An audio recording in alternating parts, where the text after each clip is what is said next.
High সবাইকে, আশা করছি সবাই খুব ভালো আছো। আমি অনেক অনেক ভালো আছি। সেদিন ভাইফোঁটা পর্ব শেষ করার পর সন্ধেবেলা এখানে আমি, মা আর পাপা রেডি হয়ে আমাদের বাড়ির টোটো নিয়ে বেরিয়ে পড়েছিলাম কিছু ঠাকুর দেখার উদ্দেশ্যে। হ্যাঁ, বেসিক্যালি কালী ঠাকুর দেখতেই যাচ্ছিলাম।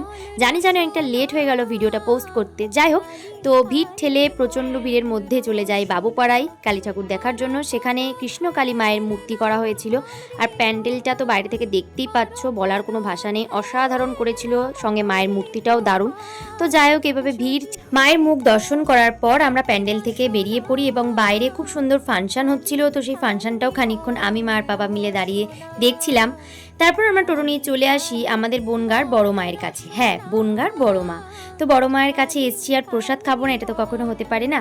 ভিড়ের মধ্যে লাইনে দাঁড়িয়ে মায়ের দর্শন করে প্রসাদ নিয়ে দেন আমি, মার পাপা চলে আসি বাড়িতে। তো ভিডিওটা তোমাদের কেমন লাগলো অবশ্যই কিন্তু আমাকে কমেন্টে জানাবে।